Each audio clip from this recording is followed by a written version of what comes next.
The great hall of Nexus Prime was filled with light from 1,000 floating crystals.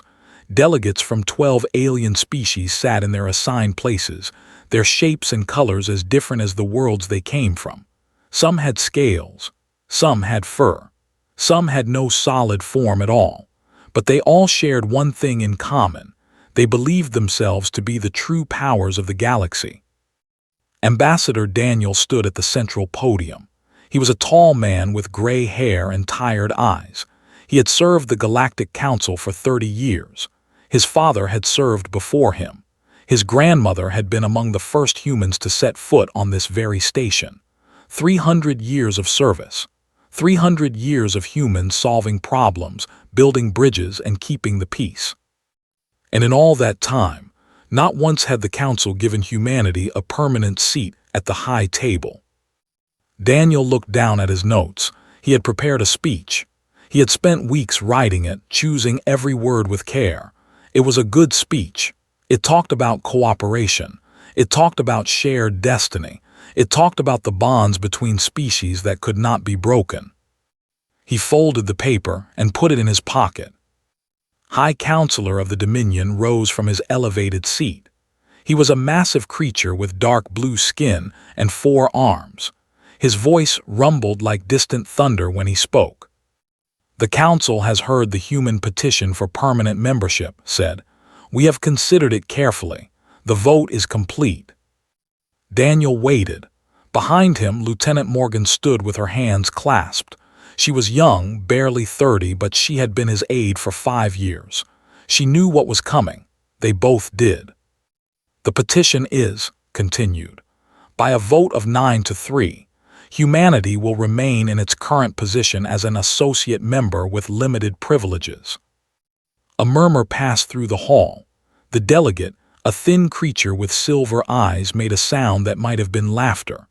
The representatives, floating clouds of blue gas, drifted slightly as if shrugging. "Was not finished. The Council wishes to acknowledge humanity's useful contributions over the centuries. Your species has proven to be capable servants of the greater galactic community. We encourage you to continue in this role." Servant. Daniel felt the word land in his chest like a stone. 300 years. His grandmother had helped design the water purification systems that saved the colony on. His father had negotiated the peace treaty that ended the Third Civil War. Daniel himself had spent 20 years mediating disputes, organizing relief efforts, and training young diplomats from a dozen species. "Servant." He looked at, she was pale, her jaw tight. He gave her a small nod. Daniel removed his diplomatic credentials from around his neck. The golden disc caught the light as he placed it on the podium. The hall went quiet. "High Counselor," Daniel said. His voice was calm. "I thank you for your clarity. It is good to finally understand where humanity stands in the eyes of this council." Shifted in his seat. "Ambassador, there is no need for dramatic gestures. Your species has a valued place among us." "As servants," Daniel said. "Yes, you made that clear." He stepped back from the podium. "On behalf of the United Human Coalition, I am announcing our immediate withdrawal from the Galactic Council. All human personnel will be recalled from Council space within 30 standard days. Our borders will be sealed. Our treaties will be considered void." Now the hall erupted. Delegates shouted in a dozen languages. The representative stood up so fast his chair fell backward. The swirled in confused patterns. Raised his 4 arms for silence. "Ambassador, you cannot be serious. This is a childish response to a simple administrative decision." "There is nothing childish about dignity," Daniel replied. "For 3 centuries we have given everything to this council. We have asked for nothing except to be treated as equals.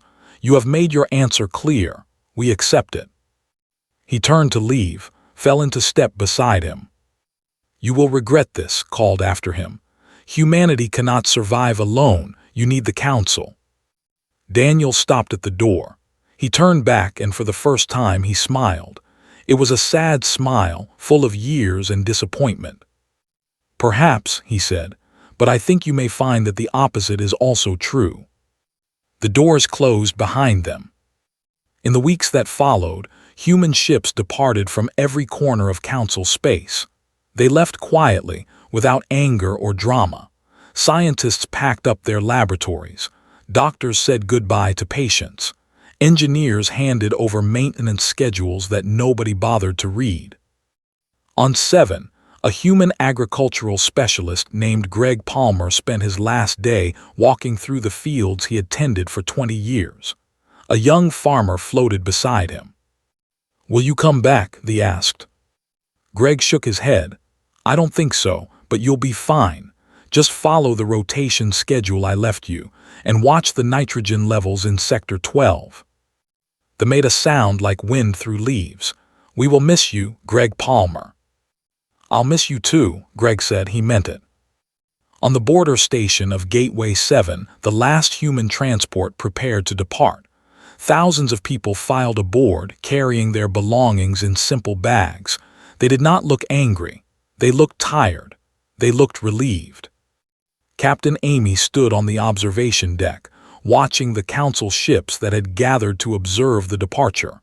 None of them tried to stop the humans. None of them asked them to stay. "They really don't understand," Morgan said, joining her at the window. Amy nodded. "They will eventually." "How long do you think it will take?" Amy considered the question. She thought about the water system she had helped maintain on 3 colonies. She thought about the medical supplies she had delivered to Prime during the fever outbreak. She thought about the countless small things that humans did every day, things that nobody noticed, things that nobody thanked them for. "Not long," she said, "not long at all." The transport engines hummed to life. The last human ship crossed the border and vanished into the darkness between stars. Behind them, the galaxy continued to turn. The Council delegates returned to their debates. The trade ships flew their routes. Life went on as it always had. But something was different now. Something was missing. And soon, very soon, they would all begin to understand what humanity had truly meant to them. The first cracks appeared within 6 months. The distress call came from a cargo ship in the outer sectors. Pirates had attacked the convoy. 3 ships were burning. 2 more had been captured. The crew was begging for help. Commander listened to the message and felt confused. This trade route had been safe for 200 years. Pirates never attacked here. Everyone knew that. What Commander did not know, because nobody had told him, was why the route was safe. For 2 centuries, human patrol ships had quietly swept through this corridor every 3 days. They never made a show of it. They never asked for recognition. They simply kept the shadows clear. Now the shadows were full again.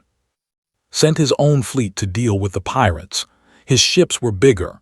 His weapons were stronger. But the pirates did not fight like the enemies had trained against. They struck fast and vanished. They attacked from angles that made no sense. They seemed to know exactly where his ships would be before they arrived. After 3 months, the pirates controlled the entire trade corridor, had lost 12 ships. He returned to Prime in disgrace. High Counselor was furious. "How is this possible? We have the greatest fleet in the Council." "The pirates are using new tactics," explained. "They do not follow traditional combat patterns. I do not understand how they think." What neither of them understood was that human tacticians had spent 200 years studying irregular warfare. They had written books on it. They had trained other species in how to fight it. But nobody had thought to keep those books. Nobody had thought to ask. On the agricultural world of 7, the crops were dying. The young farmer who had said goodbye to Greg Palmer stood in his field and watched the leaves turn brown. He had followed the rotation schedule. He had planted the correct seeds at the correct time, but something was wrong with the soil. He called for help. Scientists came they studied the soil. They ran tests. They argued with each other for weeks. Nobody could figure out what was happening. The answer was simple. For 20 years, Greg Palmer had been making tiny adjustments to the soil chemistry. He balanced the nitrogen. He monitored the mineral content. He added specific treatments that he had developed himself. None of this was in any official record. Greg had simply done it because it needed to be done. By the time the scientists figured this out, half the crops on 7 were dead. 3 other colonies reported similar problems. They had all relied on human agricultural consultants. They had all taken those consultants for granted. The food shortages began 6 weeks later. On the border of space, warships gathered. The hegemony of had been enemies of the Confederacy of Pale Stars for 10,000 years. Their hatred ran deep. Their armies were vast. Only one thing had kept them from destroying each other: human diplomats. Ambassador Lyra had mediated their last 7 ceasefires. She had learned both their languages. She had studied their histories.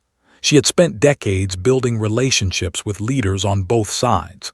When tensions rose, she would travel between their capitals, drinking bitter tea with generals and sweet wine with Pale Stars admirals.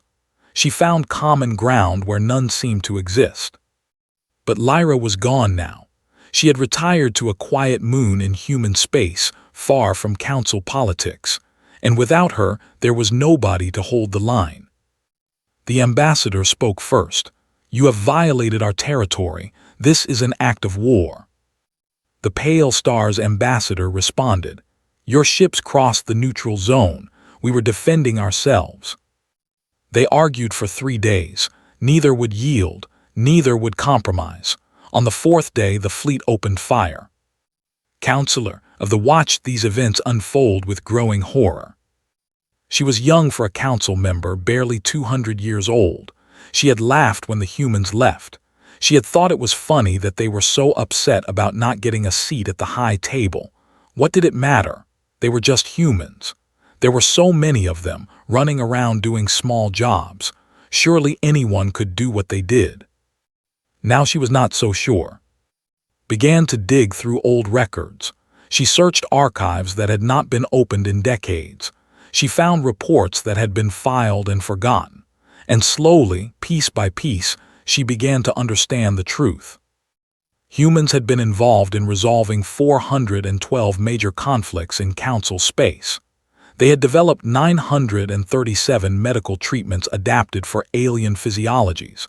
They had built infrastructure on 43 worlds. They had trained engineers, doctors, diplomats, and scientists from every council species. None of this was in the official records. The humans had never asked for credit. They had never demanded recognition.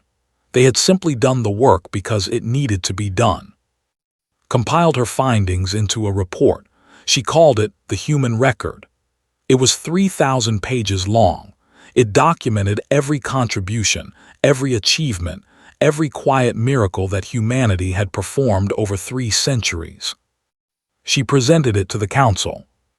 High Counselor glanced at the report and pushed it aside. "This is exaggeration," he said.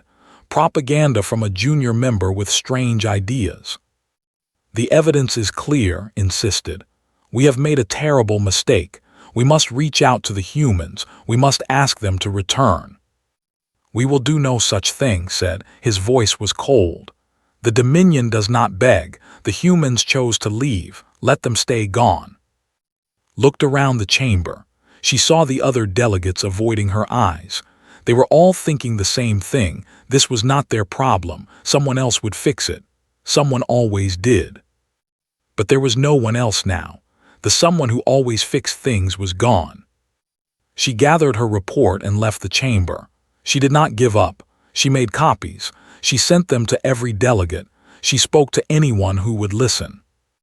Most ignored her, but some began to read. Some began to understand. The war between and Pale Stars spread. 2 more species joined on each side. The trade routes collapsed. The food shortages worsened. Diseases that had been controlled for centuries began to appear again. And on Nexus Prime itself, the lights began to flicker. The station's power core was a marvel of engineering. It had run perfectly for 80 years without a single failure. Nobody knew exactly how it worked. The original designer, a human physicist named Dr. Cole, had tried to explain it once. Nobody had listened. Why would they? It worked. That was enough. Now it was failing, and nobody could fix it. Technicians from 5 species examined the core. They ran diagnostics. They argued about theory. One team attempted a repair and nearly caused the entire station to explode. Counselor watched the chaos from the observation gallery. She thought about her report sitting unread on 100 desks. She thought about the humans, safe behind their sealed borders. She wondered if they knew what was happening. She wondered if they cared. And she wondered how much longer the galaxy could survive without them. The answer was, not long. Not long at all. 2 years after the humans left, the galaxy was burning. Counselor stood at the window of her quarters on Nexus Prime and watched another fleet of refugee ships arrive. They came from colonies, from worlds, from the war-torn borders of and pale star space. They came with nothing but fear and hope, and most of them would find neither. The station's lights flickered again. They did that every few hours now. The repair teams had given up trying to fix the power core. They could only slow the decay. Below her window, the docking bays were full. Ships were stacked 3 deep, waiting for permission to land. There was not enough food. There was not enough water. There was not enough of anything. She turned away and looked at the report on her desk.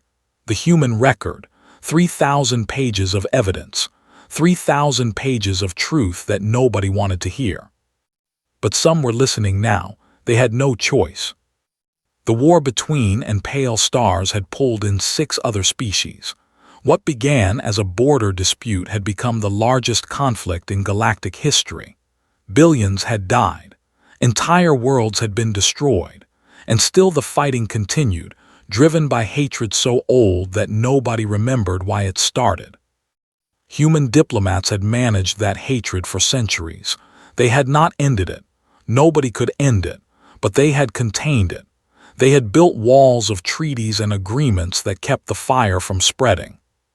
Without them, there were no walls. The pirate clans had unified under a warlord named. Yes, the same commander who had failed to defeat them 2 years ago. He had joined them when he realized they were winning. Now he controlled 12 systems and was growing stronger every day. His ships attacked supply lines. His soldiers raided colonies. He took what he wanted and burned what he could not take. Nobody could stop him because nobody knew how to fight the way he fought. On Prime, 3 plagues swept through the cities. The first was a fever that killed the young. The second was a wasting disease that killed the old. The third was a madness that made people attack their own families. Human doctors had developed treatments for all 3 diseases. They had shared those treatments freely, asking nothing in return. But the humans were gone now and their medicines had run out. Scientists tried to recreate them. They failed. The formulas were too complex, the methods too strange. High Counselor watched his people die.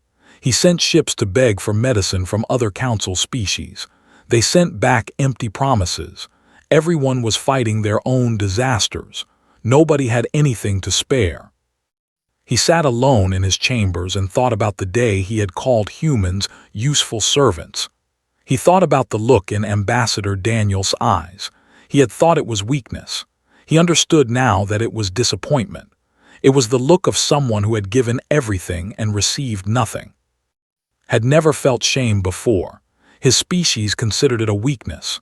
But he felt it now, burning in his chest like a wound that would not heal. On Nexus Prime, the council met for what might be the last time. The chamber was half empty.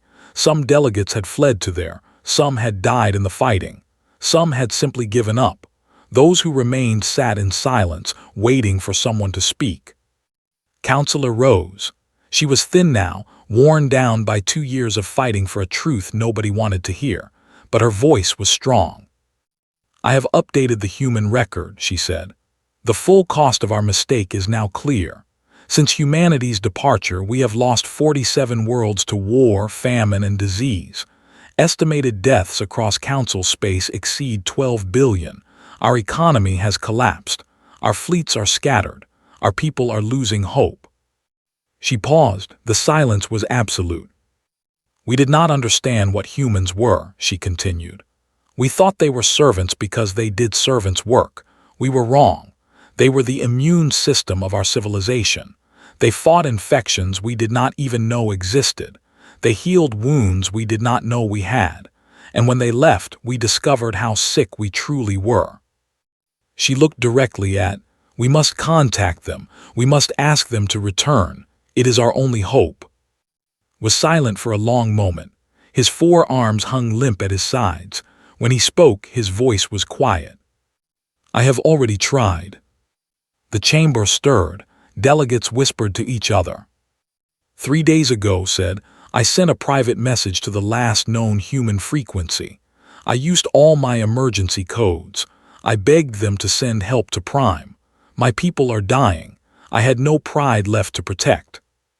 He looked at with eyes that had lost their arrogance. There was no response. Felt her hope crack. She had believed deep down that the humans would come back. They were kind. They were forgiving.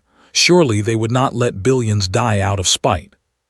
But they were not answering. "Perhaps they did not receive the message," someone suggested. "They received it," said. "Their border systems acknowledged the transmission. They simply chose not to respond." The chamber fell silent again. Everyone understood what this meant. The humans were not ignoring them. They were watching. They had seen everything that happened in the last 2 years. They had watched the galaxy fall apart. And they had decided to let it burn. Thought about this for a long time. She tried to imagine what it would feel like to serve someone for 300 years, only to be called a servant. To give everything, only to be told you were not good enough. To watch those who dismissed you suffer, knowing you could help, knowing they never would have helped you. Would she answer that call? Would anyone? She did not know, but she knew one thing: they had to try. "We must send a delegation," she said. "A real one, not a message. We must go to their borders and ask to speak with them face to face. We must show them that we understand what we did. We must prove that we have changed." "And if they refuse to see us?" someone asked. "Then we will wait," said. "We will wait as long as it takes. We have no other choice." The vote was unanimous. For the first time in Council history, every species agreed on something. They would send their best diplomats. They would bring gifts and apologies. They would humble themselves before the species they had dismissed and insulted. And they would pray that it was not too late. As the delegates filed out, approached, his massive form seemed smaller somehow, bent by the weight of his failures. "You were right," he said. "I was a fool."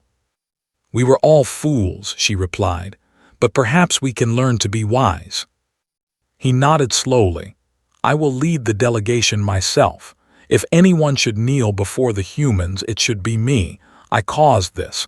I should face the consequences." Studied him for a moment. The arrogant High Counselor who had mocked humanity was gone. In his place stood a broken leader, desperate to save what remained of his people. "Then we go together," she said, "all of us, and we pray they will listen." 3 days later, a small fleet departed from Nexus Prime. It carried the most powerful leaders in the galaxy. They flew toward the sealed borders of human space, not knowing if they would be welcomed or destroyed. They had only one thing to offer: the truth. They had been wrong, they needed help, and they were sorry. It would have to be enough. It was all they had left. The delegation arrived at the edge of human space on a cold morning by station time. Their ships hung in the darkness, facing a border that had once been open to all travelers. It was not open anymore. Counselor looked through the viewport at the defense platforms that stretched across the border. There were hundreds of them. Each one was larger than a battleship. Their weapons were pointed outward, ready to destroy anything that tried to cross. "We built nothing like this when they were with us," said quietly. He stood beside her, his forearms folded tight against his chest. In 2 years, they created a barrier that could stop entire fleets. They were always capable of more than we knew, said. We just never asked them to show us. Their flagship transmitted the request for an audience. The message was simple: we are here to speak. We will wait. For 3 days, nothing happened. The delegation grew nervous. Some delegates wanted to leave. Others wanted to try forcing their way through, refused both options. She had said they would wait, and they would wait. On the 4th day, a single shuttle emerged from behind the defense platforms. It was small and plain, painted in soft gray colors.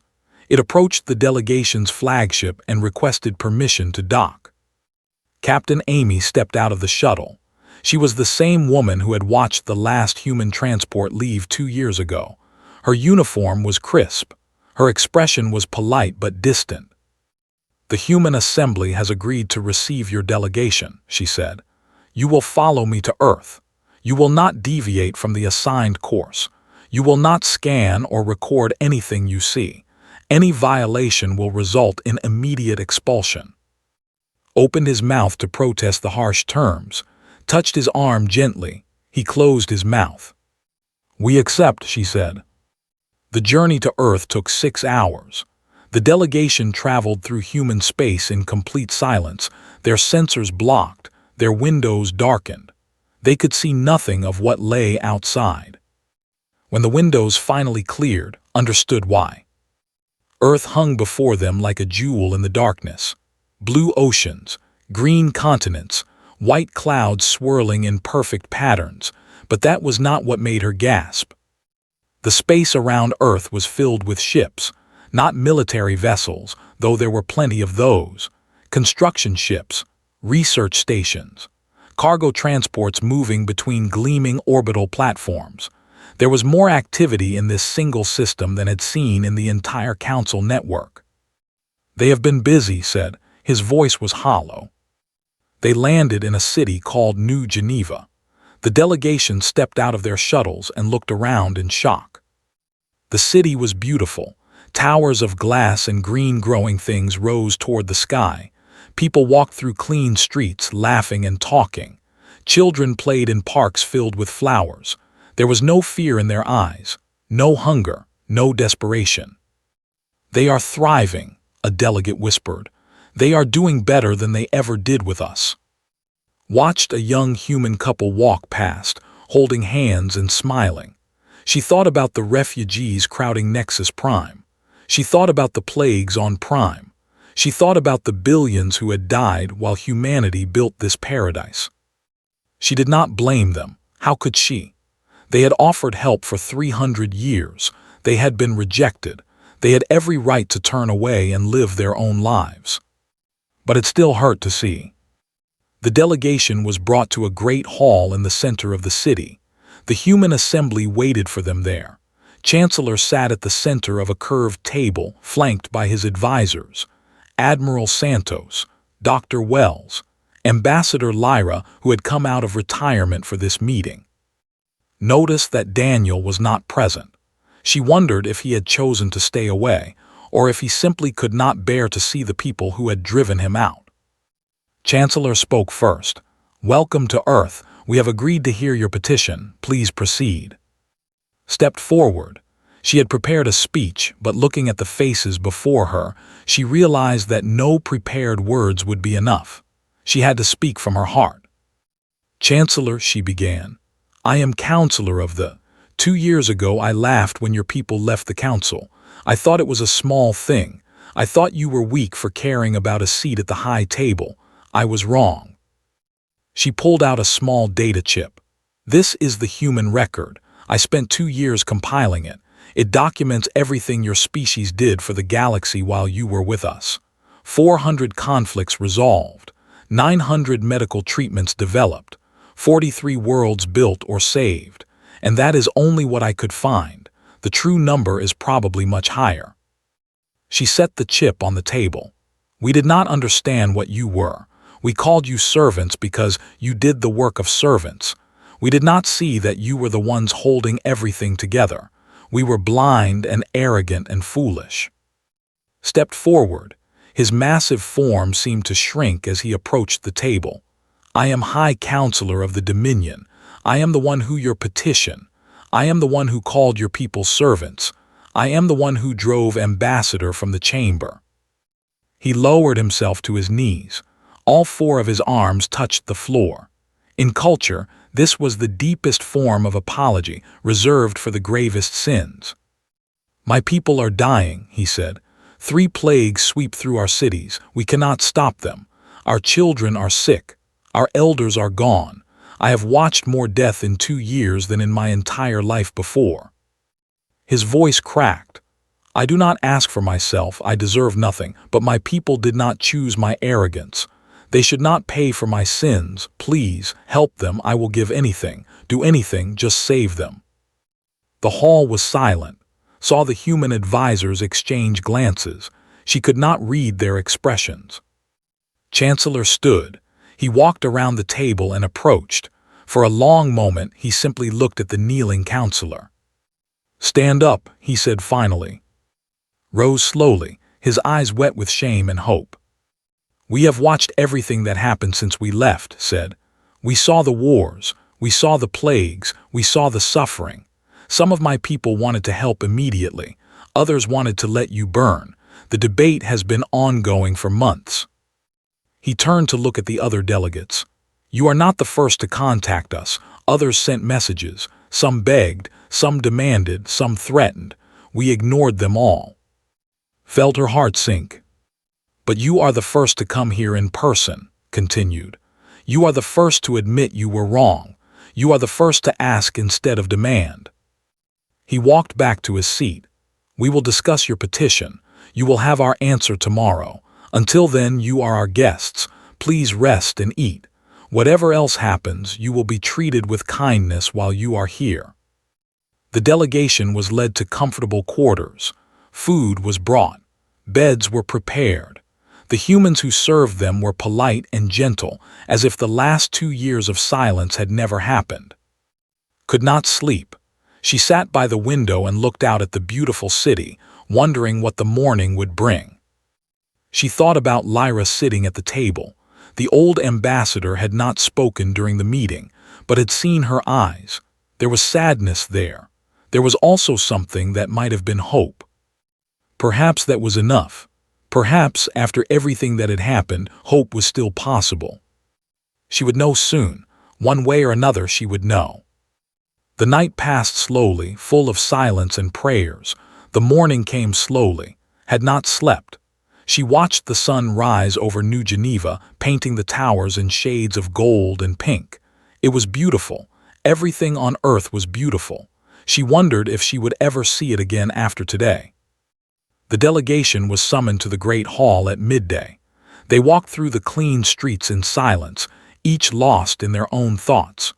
Ivan, who had always filled every silence with his booming voice, said nothing. The human assembly was waiting. Chancellor sat at the center of the table, his face calm and unreadable. Beside him, Admiral Santos and Dr. Wells watched the delegates enter. Ambassador was there too, her gray hair pulled back, her eyes sharp despite her age. And there, standing near the back of the room, was Daniel.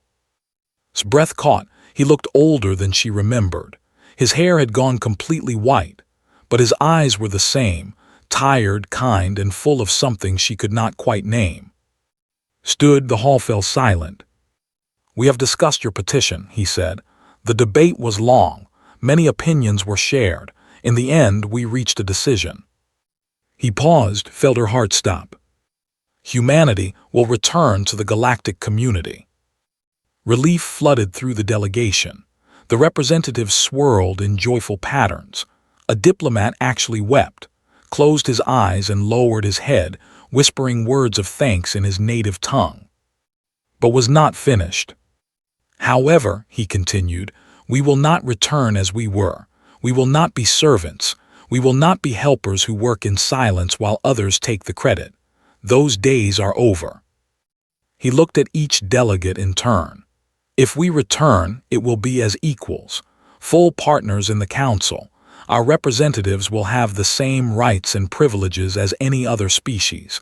Our contributions will be acknowledged and recorded. Our people will be treated with respect. Furthermore, he said, the council itself must change. We have seen how it operates. We have seen how power is hoarded and how weaker species are ignored. This cannot continue.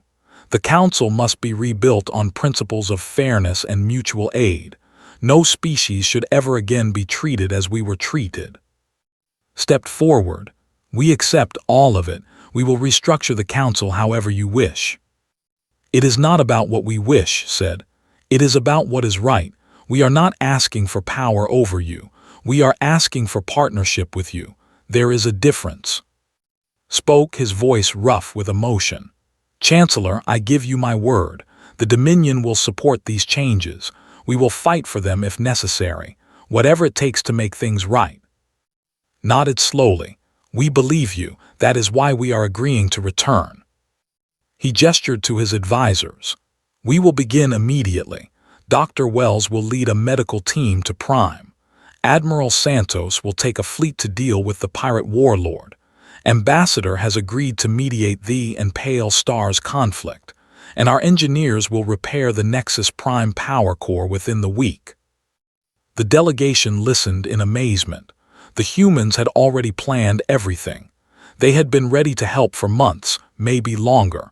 They had just been waiting for someone to ask properly. As the meeting ended, approached Daniel. He stood alone near the window, looking out at the city he had helped build.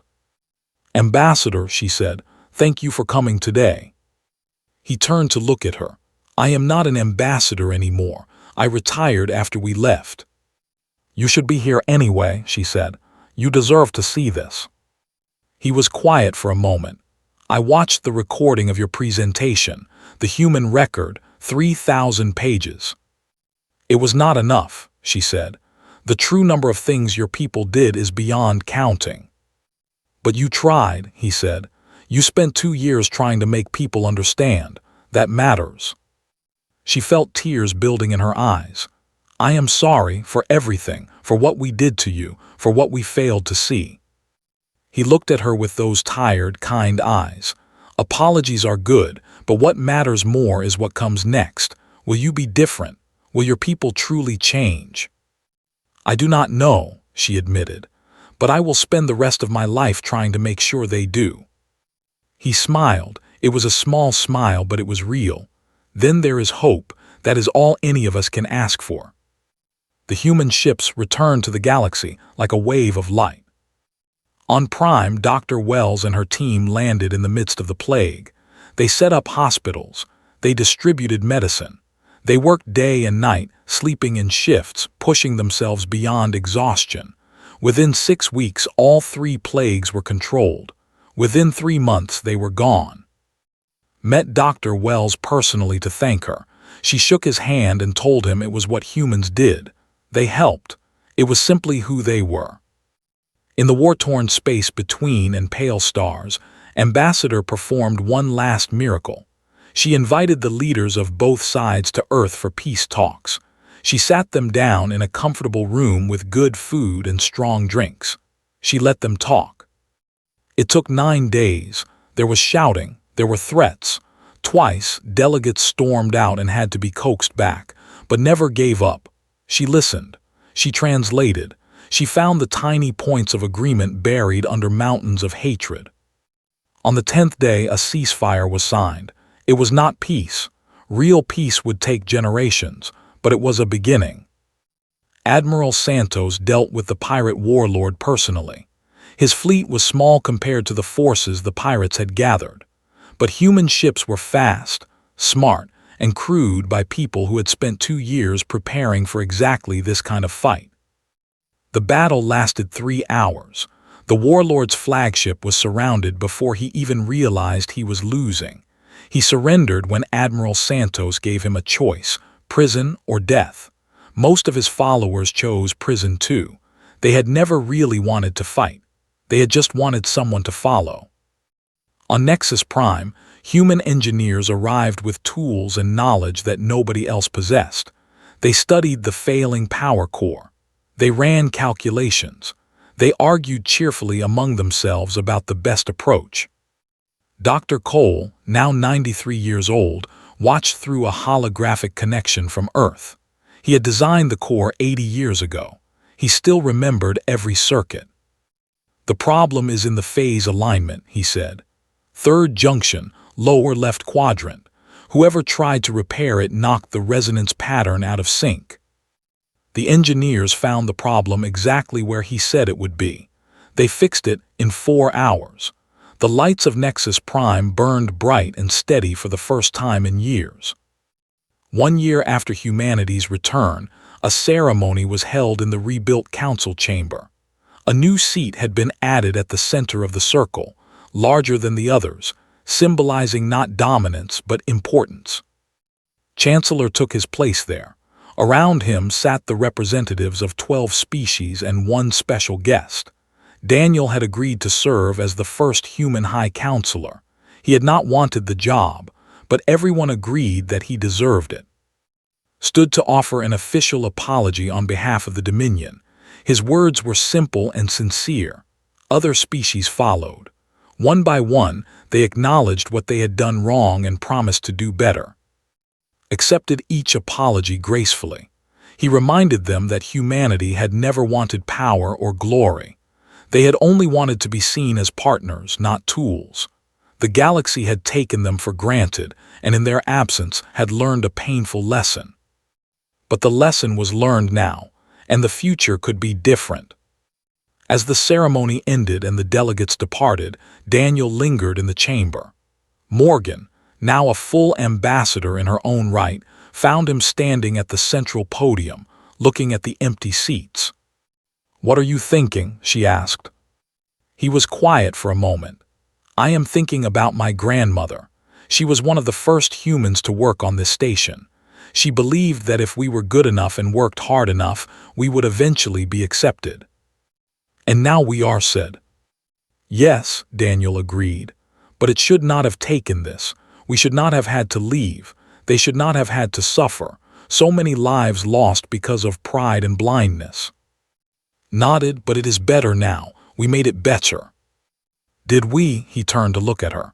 "Or did they make it better? They chose to change. They chose to admit they were wrong. We just gave them the chance." She considered this. Maybe that is what partnership really means. We give each other chances to be better. Daniel smiled. It was a tired smile, but also a hopeful one. "Maybe you are right. Maybe that is exactly what it means." They walked together toward the exit. Through the great windows, they could see the stars stretching endlessly in every direction. Human ships moved among them, carrying doctors and engineers and diplomats to worlds that needed help. "Do you think it will last?" asked. "Will they remember what they learned?" Daniel looked out at the galaxy that had rejected him and then begged him to return.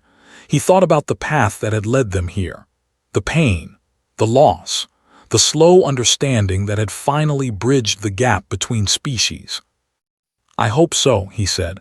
"But if they forget, we will remind them. That is what we do. We help, we teach, we give second chances." He paused at the door and looked back at the chamber one last time. "And if we ever have to leave again, they will know the way to find us, because the door is always open. That is what it means to be human."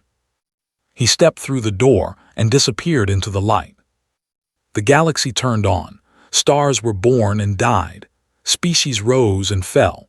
But somewhere at the heart of it all, humanity remained, building, healing, teaching, and hopping. Always hopping. And that was enough.